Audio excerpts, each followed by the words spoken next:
Hey there, everybody. If you're like me, you are very much interested in this new Tom Bukovac course. Maybe so interested that you went out and bought it, if you're like me. So here I am, less than 3 hours into diving into it, and I want to share some of my first impressions with you. Spoiler alert, it's great. We all know Uncle Larry is amazing. We've been enjoying his wisdom almost on a daily basis for probably most of us multiple years at this point. So I created a little sort of wonky backing track that simulates the first song in the course. You're not going to see any of the video from the course or any of the audio because that is not something I own. For that, you go straight over to Brett Papa's site. The link is in the description. I'm not at all affiliated other than that I hope to be friends with these guys soon enough. I live in Nashville. My name's Tim Fagan. I'm a hit songwriter. I teach guitar. I love guitar. And I love learning as much as any of y'all out there. So that's why I purchased this course, and I want to kind of share what I'm seeing and hearing and finding out. On day one, point one of day one. And so this first song, it's the Sad Man song, which is a great title. And it works through G major, and it does these beautiful things that I'm going to talk about what I've been trying to absorb so far.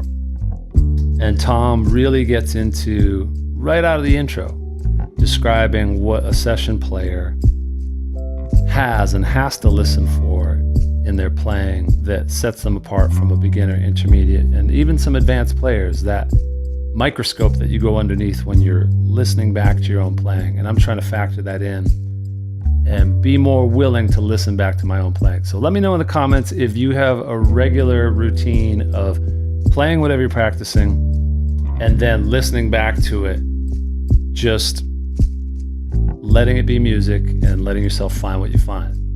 So as we're doing this right now, I'm doing it as a live stream just because that helps me stay in the zone. And if you have any questions, let me know. But basically, I'll just sort of walk through what I've learned and we'll go through it together. So this piece of music here, the structure of it's really cool. It's going to the B section now. It's just vamping back and forth between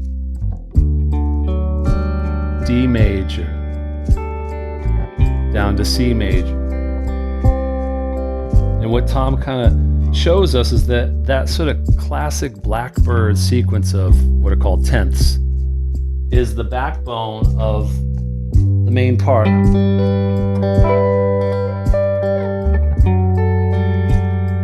Okay, so we'll go over here. So if you haven't ever played in this style, it's beautiful. And a lot of what he talks about is that in these pop progressions, you have common tones. So often you'll be able to play certain notes straight through the whole thing. But the simplest part can be super satisfying if you play it with consistency. Consistent timing, consistent volume, or you might hear that described as velocity, which I think is cool. He used the word velocity. That's kind of how we might know it from the world of MIDI. Nice and even control.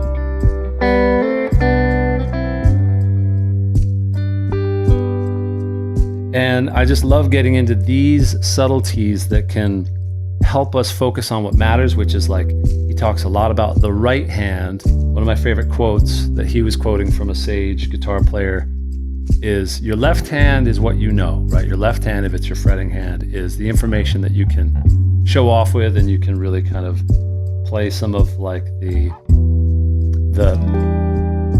more advanced chords and all that. But your right hand is who you are. Your right hand is where the attitude is and really where the engine is, the articulation. Where you're really going to kind of make it or break it. And honestly, where a lot of the fun stays as you get better and better at guitar, you really live for and look forward to hanging with the groove. And so I'm kind of working through these things and these lessons as they hit home. Let me know if there's anything that you're noticing either from his course or what I might be able to unearth. And of course, go to the source, go grab that course. We got Michael B in the house.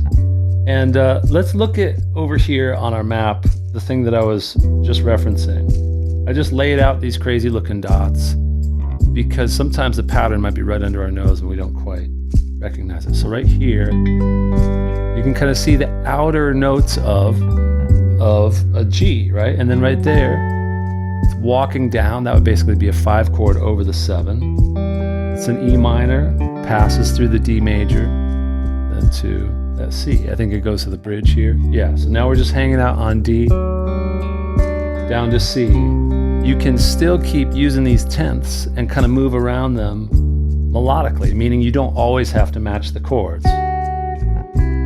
So that was moving with, like you can see the D moving to the C, but I could do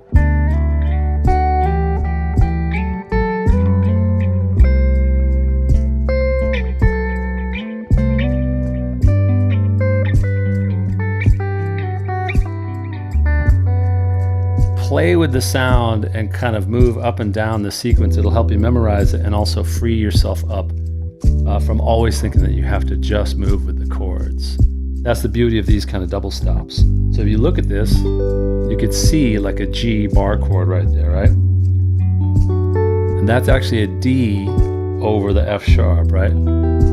There's that E minor, D, C, but that would all be pretty dense if we played all of those notes, right?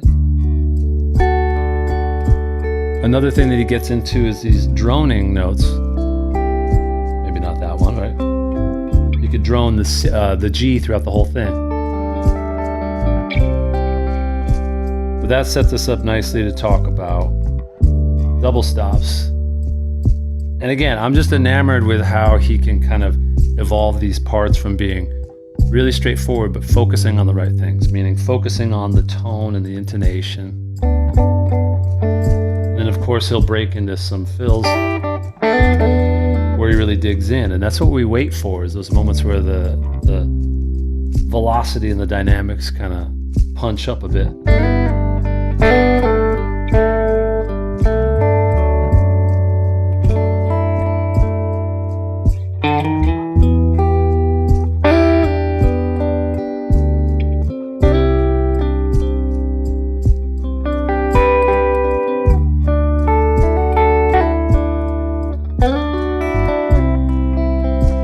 Got me trying to be more kind of like liquidy with the ways that I approach my dynamics. So let's sort of chill that awesomely hypnotic track just for a second and talk more about some of these concepts. And again, I'm just dipping a toe. I'm only as far into it as the intro and the first performance of the first song. So like I said, this is my first impressions. Huge fan of Uncle Larry and his contribution, not just to like the music that we listen to on the recordings, but how he's really stepped into this crazy YouTube landscape and just shared a lot of wisdom and a lot of behind the scenes that we get to be a fly on the wall for how his brain works and how sessions work. And so, yeah, you're going to find a ton of that in this course. I can only imagine the rest of it just continues to deepen and sort of broaden the palette. And of course, the backing tracks are amazing. The tabs are great. Brett and his team has done an awesome job. I've just sort of built like a sort of loosey-goosey backing track, but the ones that are on the course are like full-blown, great production, really tasteful. But some of the stuff that came in just out of the introduction of the sit-down with Brett and Tom was talking about, like I said, consistency. Who here practices with a metronome? Because that was something that was just non-negotiable. Practicing with a metronome and listening back to your playing was one of those things that the very first response to the question of what would you recommend to any player that is trying to level up?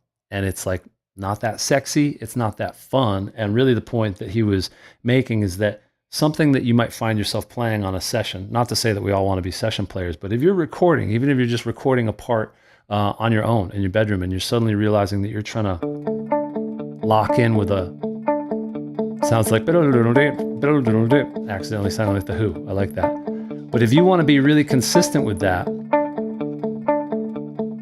you'll know the moment you listen back if there's other parts going on like at that tempo and you're sliding and it's not locking in. You'll know right away. So if nothing else, like start to lean into those humbling moments of like, whew, I could be better, you know? And I'm trying to just sort of let that happen. And the only way we get there is if we let ourselves just listen to it like it's music and not always be stuck analyzing and trying to talk ourselves into thinking that we're doing things right because we're taking the lesson and we're digging in and we're looking at our fingers like that. So I'm trying to be more sort of like have bigger ears with how I play. Yeah, and the picking stuff is really cool. As he talks about, I'd never really noticed this, but he tends to not, obviously not always, but he'll favor upstrokes more so than downstrokes if he can, given the part. And what he was describing, I'll sort of take off some of that sort of slap echo, but like as he was just looking to play, as he describes it, just those big, simple, clear notes. And I can totally relate to that.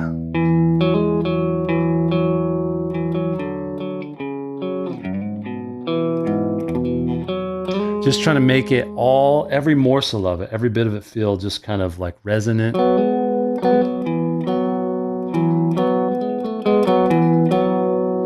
And just tasteful, so that when you get into a situation where the amp is sounding great and the microphone is capturing it, like the simplest stuff really not only sounds like more than good enough, it actually takes up all the air and the space that the track requires, especially if there's other great players on the recording. And you can try to, and I can try to factor this in, even when I'm playing with jam tracks, to try to treat it more like a living organism of other players, so that I respect that if there's a singer, if there's a keys part, if there's another guitar part, you really look for those places that people aren't already. And then when you have maybe just a register that you're playing, play it with all kinds of feeling, and it'll be just the best thing around. And I love those kind of parts. It's got me just kind of leaning back into that.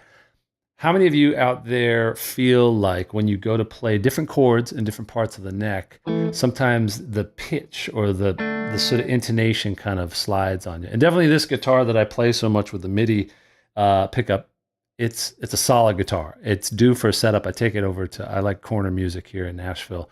And so it's not the best intonated instrument, but I can't blame it if I'm the one who's squeezing too hard on the chords. And that is something that I've seen Tom talk about, and he touches on that in the intro of this course, which is that if you go to play, let's say a chord, and I think this is the one he points out, sort of like the Rolling Stones intro. If you let that pinky have a mind of its own and squeeze too hard, usually it's when we're reaching for chords that are a little more of a stretch or more kind of advanced, that we get a little nervous, and that comes through in the tension. There's usually times I'll see in videos when members will submit a video to me for some feedback. A lot of times I'll see like the pinky or the third finger kind of levitating up like a scorpion about to strike, because there's a lot of this sense that they have to effort to get to that chord, and that's where you'll get kind of these sort of tangier sounding chords. So I'm going to try to remember to keep my fingers loose and only give the minimum amount required of the pressure that is needed, so I don't over squeeze, because that's the type of thing that will spoil an otherwise good take in a recording, where like if you need these chords to sound nice and clear, assuming the guitar is in tune, they've got to be able to just sort of ring out and not have any sort of gummy ground floor. There was something, I'm not sure, maybe you guys can let me know. He holds, like when he goes to an F chord, he holds it like that. And I was wondering, I couldn't quite tell if he's muting or omitting that F, that octave there, like maybe just to thin it out, because when you get down there to the F, that's another chord that can get really pitchy. As you can tell, I'm kind of squeezing too hard. So I'm trying not to hit the F7. I'm just trying to have it be like that. I don't know, maybe Tom can let me know if that's something he's aware of. There's definitely moments where I'm just looking at his hands being like, oh, wow. Oh, here's something fun that I think I can share with you, because he was... Brett asked him to show this because he's seen him do it before as a warm-up. Try this out next time you're trying to warm up your hands and you're switching between chords. You're just going to do E, all major chords. E, F, G, A, B, C, D, right? So they're different shapes. Some of them are open, some of them are bar chords. But he goes through it like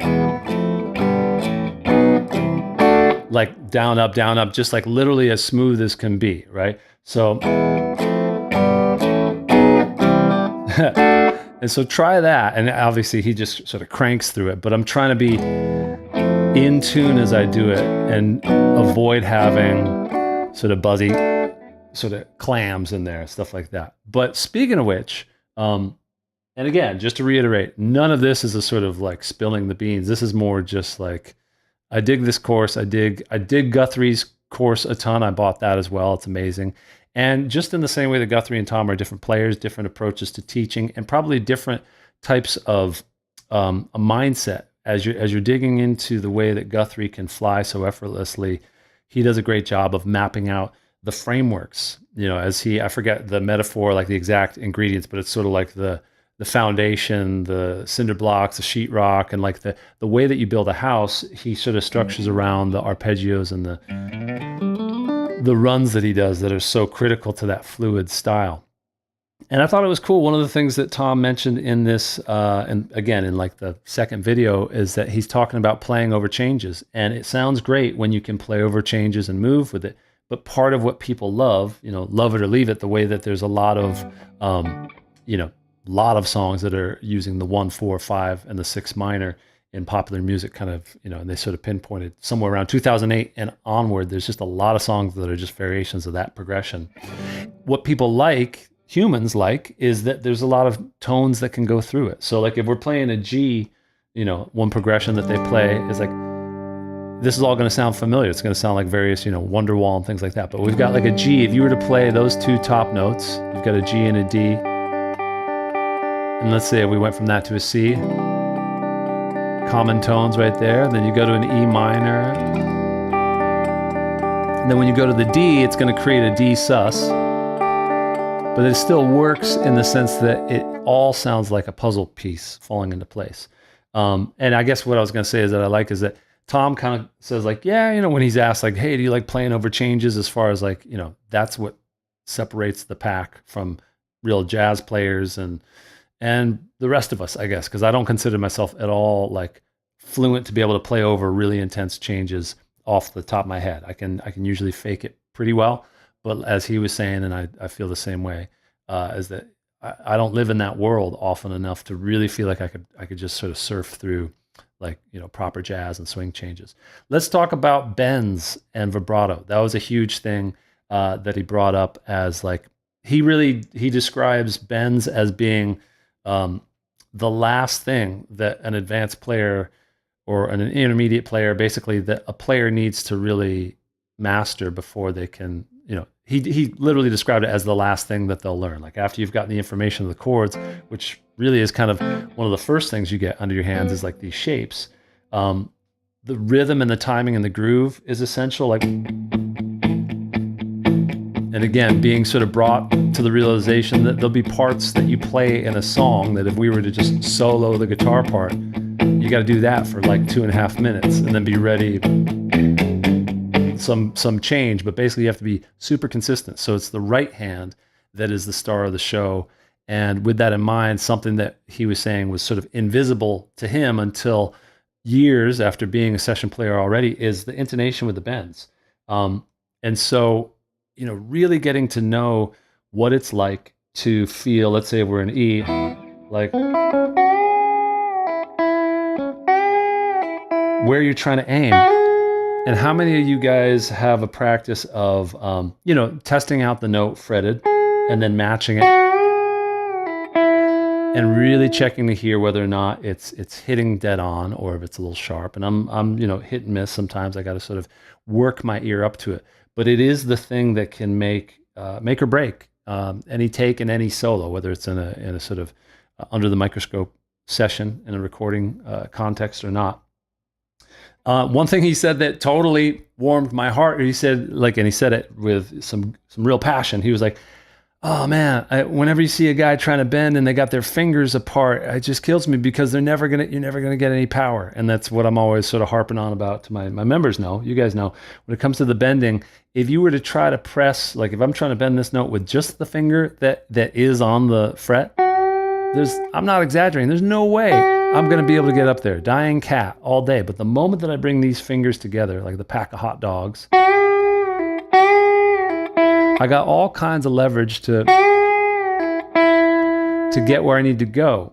And more than that, it gives you the control to bend and do vibrato. So if I want to get up there and give it vibrato,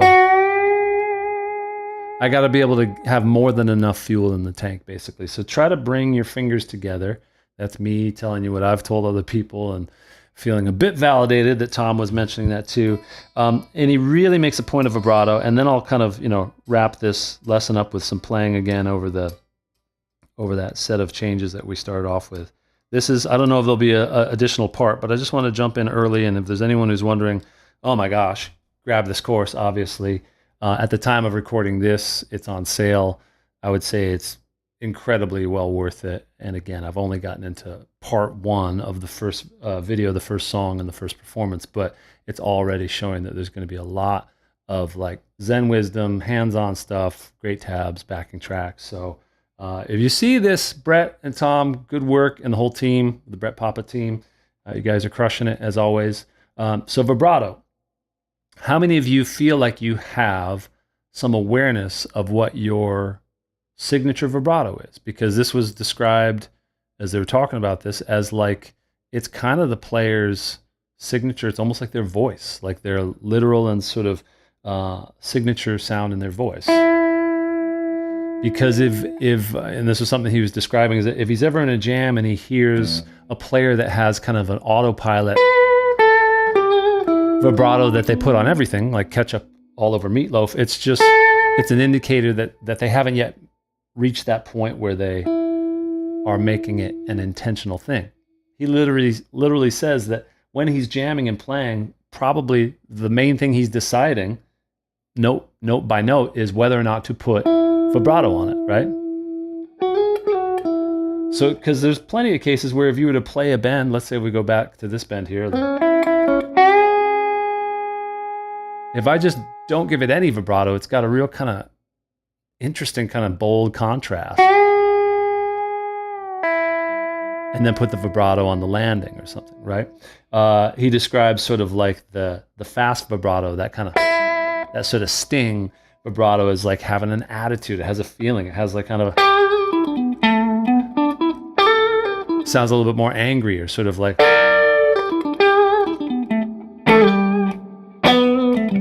But the interplay with that is something simply you could just spend some time, and let's say even if I play over this track that's sort of the sweeter side of things,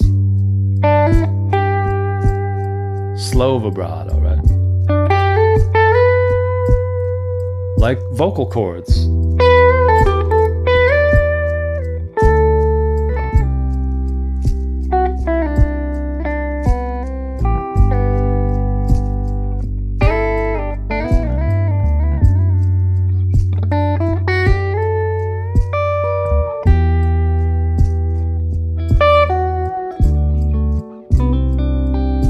Vibrato on an entire chord.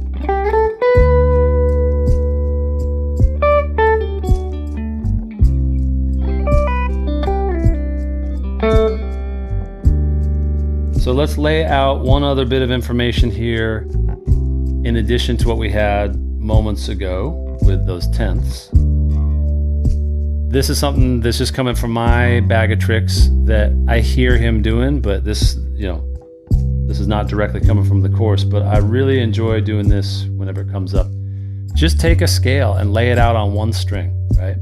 So if you've got G major in this case, it's a great way to test your knowledge of the notes on a string, of the notes on the fretboard.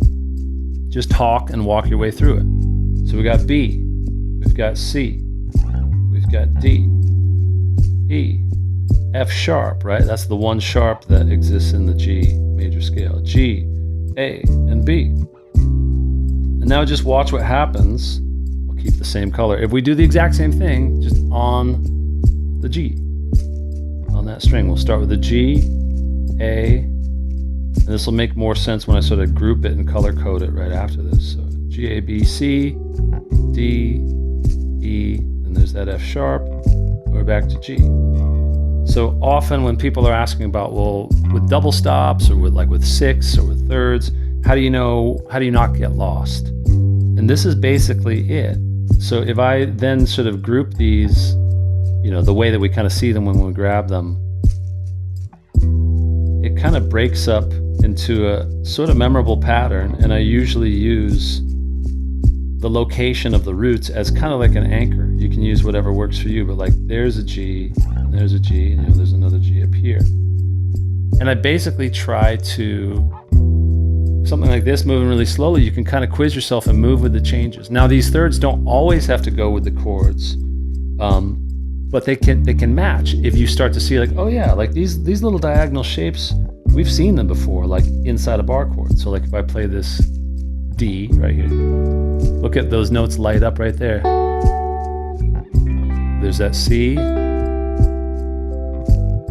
can see it again right there. There's that D, down to that C. So they light up inside of these chords. And then the other approach that I love to take, that I was mentioning earlier, is just take some short runs of this and harmonize it like a melody. So if this melody was like,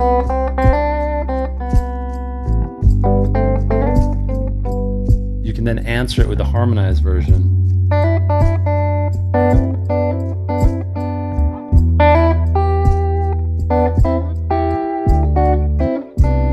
And play that game of basically one short little lick.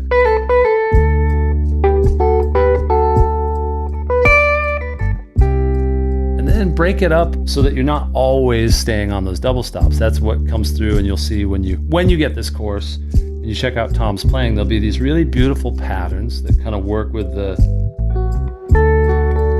these kind of sequences of knowing where these double stops are. And then they'll just be like,